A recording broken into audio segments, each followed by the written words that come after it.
도쿄의 번화한 횡단보도는 평범한 일상의 흐름처럼 보이지만 그 이면에는 기이한 폭력이 숨어 있습니다. 수많은 인파 속에서 한 남자가 목표를 정한 듯 빠른 걸음으로 군중을 헤치고 나아갑니다. 그는 마주오는 어린아이를 피하기는커녕 오히려 어깨를 낮추어 아이를 강하게 밀쳐버립니다. 바닥으로 넘어진 아이는 울음을 터뜨리지만 가해자는 사과 한마디 없이 차갑게 사라집니다. 이것이 바로 최근 일본 사회를 뒤흔들고 있는 이른바 부츠카리족의 전형적인 범행 방식입니다. 부츠카리는 부딪히다는 뜻의 일본어로 이들은 고의적으로 타인에게 몸을 날려 물리적 충격을 가합니다. 놀라운 점은 이러한 공격이 우연한 사고가 아니라 명백한 의도를 가진 범죄라는 사실입니다. 한 피해 여성은 자신이 겪은 끔찍한 경험을 떠올리며 여전히 가슴 아픈 기억에 몸서리칩니다. 그녀는 아이와 함께 걷던 중 갑작스러운 충격을 받았고 뒤이어 아이까지 공격당하는 상황을 지켜봐야 했습니다. 부츠카레족의 주된 표적은 자신보다 신체적으로 약한 여성이나 노인, 그리고 어린아이들입니다. 덩치 큰 남성이나 건장한 체격의 사람 앞에서는 이들의 기세가 마법처럼 사라집니다. 약자만을 골라 괴롭히는 이 비겁한 폭력은 일본의 친절한 나라라는 이미지를 정면으로 반박합니다. 왜 그들은 굳이 번잡한 거리에서 이런 위험한 행동을 반복하는 것일까요? 전문가들은 이것이 단순한 일탈을 넘어 일본 특유의 문화적 정서와 깊이 닿아 있다고 분석합니다. 일본의 메이와쿠 문화, 즉 타인에게 피해를 주지 않아야 한다는 강박적인 규칙이 그 배경에 있습니다. 질서를 어기는 사람을 보면 참지 못하고 직접 벌을 주어야 한다는 비뚤어진 정의감이 발동하는 것입니다. 스마트폰을 보며 걷거나 길을 막고 서 있는 행위를 무질서로 규정하고 물리적 타격을 가합니다. 너를 교정해주는 것이다라는 황당한 논리가 그들의 비열한 공격성을 정당화하는 무기가 됩니다. 하지만 이들의 공격은 갈수록 대담해지고 그 범위는 더욱 넓어지고 있습니다. 피해자들은 갑작스러운 충격에 육체적 상처뿐만 아니라 깊은 심리적 트라우마를 안게 됩니다. 사람이 많은 곳에 가기가 두려워지고 등 뒤에서 들리는 발소리만으로도 심장이 요동칩니다. 일본 경찰 또한 이 문제를 인지하고 있지만 현장에서 범인을 검거하기란 하늘의 별 따기입니다. 가해자들은 충돌 직후 순식간에 인파 속으로 섞여 들어가 자취를 감추기 때문입니다. 군중의 익명성 뒤에 숨은 이 비겁한 범죄자들은 자신들이 안전하다고 믿고 있습니다. 심지어 일부 가해자들은 이러한 행위를 영웅적인 행동인 양 착각하며 온라인상에서 정보를 공유하기도 합니다. 정의 구현이라는 이름 아래 자행되는 집단적인 광기가 도시를 병들게 하고 있습니다.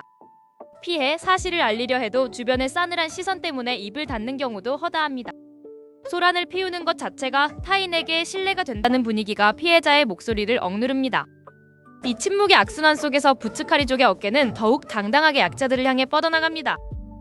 과연 이것이 한 개인의 인성 문제일까요? 아니면 일본 사회가 낳은 비극적인 부산물일까요? 일상의 평온함 속에 도사린 이 은밀한 폭력은 언제 어디서 당신을 덮칠지 모릅니다. 무고한 시민들이 겪어야 하는 이 불합리한 공포는 도심의 소음 속에 묻혀 잊혀져 갑니다. 하지만 피해자들의 상처는 결코 가볍지 않으며 그들은 여전히 사과받지 못한 채 고통받고 있습니다. 이제 우리는 이 기이한 현상의 뿌리를 더 깊게 들여다봐야 할 때입니다. 겉으로는 완벽한 질서를 유지하는 이 나라에서 왜 이런 뒤틀린 공격성이 분출되는 것일까요? 단순히 개인의 일탈로 치부하기엔 부츠카리족의 출현 빈도와 양상이 너무나 조직적이고 반복적입니다. 공격의 순간 그들의 눈빛에는 억눌린 무언가가 폭발하듯 번뜩입니다. 그것은 질서를 수호하려는 정의감이 아니라 그저 화풀이 대상을 찾는 굶주린 짐승의 눈빛에 가깝습니다.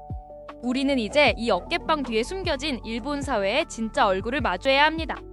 보행자가 가득한 이 좁은 골목길 끝에서 또 다른 남자가 어깨를 고쳐 잡으며 누군가를 노려보고 있습니다. 일본 사회를 지탱하는 가장 거대한 근간은 타인에게 폐를 끼치지 말아야 한다는 메이와쿠 문화입니다. 이 문화는 공공장소에서 휴대폰을 사용하는 것조차 극도의 불쾌감을 주는 행위로 간주하게 만듭니다. 일부 지자체에서는 보행 중 스마트폰 사용을 금지하는 조례까지 제정하며 질서를 강제하고 있습니다. 문제는 이러한 엄격한 질서 의식이 누군가에게는 타인을 통제하려는 욕구로 변질된다는 점입니다.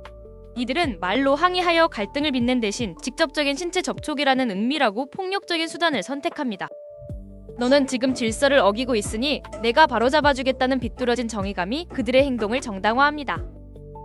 이것은 단순한 충돌이 아니라 자신의 기준에 맞춰 타인을 통제하려는 가학적인 교정 심리입니다.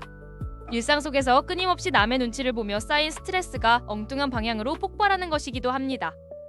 일본의 미디어가 때로 과학적이고 폭력적인 이유 역시 이러한 억눌린 감정의 해소구 역할을 하기 때문이라는 분석도 있죠. 하지만 이들의 공격이 진정으로 정의를 위한 것이라면 왜 그 대상은 늘 약자여야만 합니까? 부츠카리족의 타겟은 주로 어린아이를 동반한 여성이나 체구가 작은 노인들에게 집중되어 있습니다. 피해자들은 자신과 함께 있는 아이에게 해가 갈까봐 혹은 소란을 피우는 사람으로 보일까봐 침묵합니다. 가해자들은 바로 이 사회적 침묵과 약자의 두려움을 교묘하게 이용하고 있습니다. 질서를 지키라는 무언의 압박이 누군가에게는 폭력을 휘두를 수 있는 면죄부가 된 셈입니다. 그러나 다행히도 많은 일본인들은 이러한 행위를 부끄럽게 여기며 자성의 목소리를 높이고 있습니다. 대다수의 선량한 시민들은 부츠카리족의 공격성이 일본 전체의 모습으로 비치는 것을 경계합니다. 혹시 모를 상황에 대비해 사람이 많은 곳에서는 스마트폰 사용을 자제하고 주변을 살피는 주의가 필요합니다. 아이와 함께 이동할 때는 항상 손을 잡고 보호자의 시야 안에서 안전을 확보해야 합니다.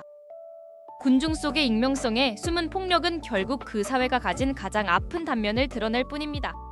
진정한 질서는 누군가를 밀쳐내는 어깨가 아니라 서로의 공간을 존중하는 마음에서 시작됩니다. 부츠카리족이라는 이름 뒤에 숨은 비겁한 공격성은 결국 성숙한 시민의식 앞에 사라질 것입니다. 일본을 방문하는 이들이 이런 소수의 일탈로 상처받지 않고 더 깊은 배려의 문화를 만날 수 있기를 바랍니다. 타인에 대한 배려와 존중이 다시금 거리의 질서를 바로잡는 힘이 될 것입니다. 우리는 이 현상을 통해 현대사회가 처한 소통의 부재와 억눌린 심리의 위험성을 목격했습니다. 비뚤어진 교정이 아닌 진정한 이해가 필요한 시점입니다. 어깨가 부딪히는 찰나의 순간에도 우리는 서로의 인격을 마주하고 있음을 잊지 말아야 합니다. 사회적 약자를 향한 비겁한 폭력은 어떤 명분으로도 미화될 수 없는 범죄입니다. 일본 사회가 이 문제를 어떻게 해결해 나갈지 우리는 계속해서 지켜보아야 할 것입니다. 결국 중요한 것은 침묵하는 다수가 아니라 잘못을 바로잡으려는 정의로운 목소리입니다. 이제 비뚤어진 어깨빵이 아닌 따뜻한 눈인사가 오가는 거리를 꿈꿔봅니다.